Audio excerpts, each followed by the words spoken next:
Je pense que tous ces projets-là, partout en Europe, ont fait prospérer l'extrême droite. Aujourd'hui, je considère que le projet d'Emmanuel Macron, c'est le marchepied du Front National. C'est la raison pour laquelle je défends un projet politique qui est fort, puissant, mais je pense que la seule manière, et on devrait être instruit par ce qui s'est passé aux États-Unis, je pense que Bernie Sanders l'aura emporté face à Donald Trump. Hillary Clinton, elle a perdu. Moi, je ne veux pas de cela pour mon pays. Vous êtes Bernie Sanders et Emmanuel Macron, c'est Hillary Clinton, c'est clair? Philippe Sorel, un dernier mot et on passe à autre chose.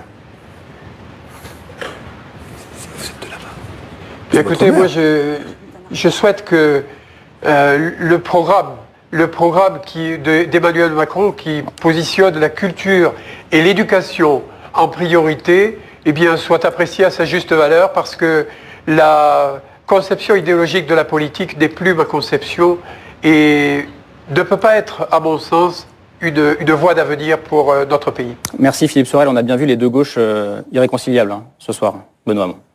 Bah, écoutez, il y a surtout ni droite ni gauche. Vous savez, François Mitterrand, il disait à propos de ce centre-là, et François Mitterrand, ça reste pour moi une référence, que le centre, c'est ni de gauche, ni de gauche. Merci. Merci Karim. Je rebondis un peu là-dessus quand même d'un mot.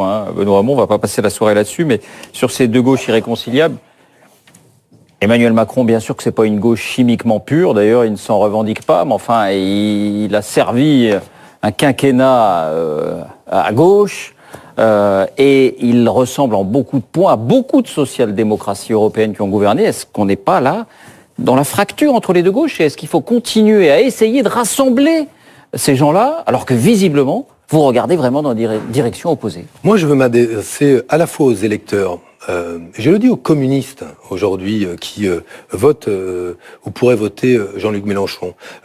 Donc ces électeurs-là, mais aussi aux électeurs de gauche qui sont tentés par Emmanuel Macron. Le projet politique que je propose justement par la centralité qui est la mienne à gauche, par la capacité que j'ai à parler à tous et la façon d'assurer, mais c'est ma réponse, la présence de la gauche au second tour de l'élection présidentielle. Non, mais j'ai beaucoup répondu aux questions. Ce que je veux simplement vous dire, c'est que aujourd'hui, il y a une aventure personnelle.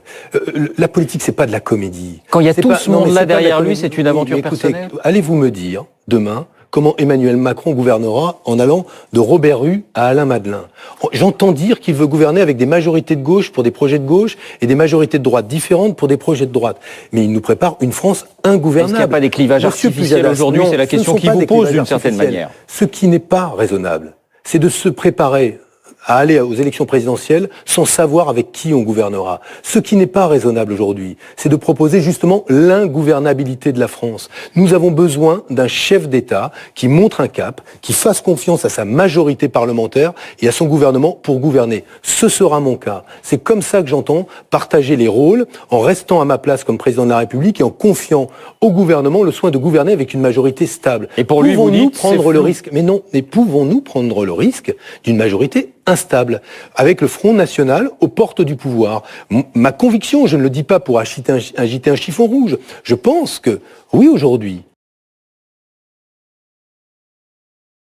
oui, social-démocrate. Je crois dans la promesse sociale. Socialiste ou social-démocrate? Social-démocrate. Ce qui veut, et dans la tradition socialiste, mais social-démocrate. Ça veut dire que je crois à la promesse sociale. L'amélioration des conditions de vie de ceux qui ont le moins, de ceux qui aspirent à vivre de leur travail, qui ne veulent pas rester chômeurs, qui veulent vieillir correctement, qui veulent avoir une retraite qui leur permette de vivre décemment. Et ça, c'est la pas promesse Emmanuel Macron démocratique. Ça, c'est pas Emmanuel Macron? Quand vous voulez baisser les retraites des femmes, quand vous voulez remettre en cause le compte pénibilité, vous vous rendez compte? On a un acquis dans ce quinquennat.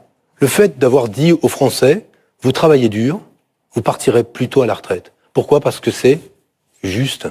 Juste parce que vous allez vivre moins longtemps. Eh bien ça, il le remet en cause. Il prône une formule différente. Non, il le remet en cause. Il le remet en cause. Il propose l'augmentation de la CSG. Il propose demain que dans les écoles, on choisisse librement les enseignants qui vont venir. Il propose donc de revenir aux 4 jours. Tout ça, c'est aujourd'hui le contraire d'une politique d'égalité et de justice sociale. C'est la raison pour laquelle, parce que je suis socialiste et je crois dans la promesse sociale, je pense son projet dangereux, et parce que je suis démocrate, eh bien, je me mets à distance de ceux qui, dans une position messianique et christique, pensent qu'ils détiennent la solution. Je vais vous dire, je trouve ça très immature de sa part.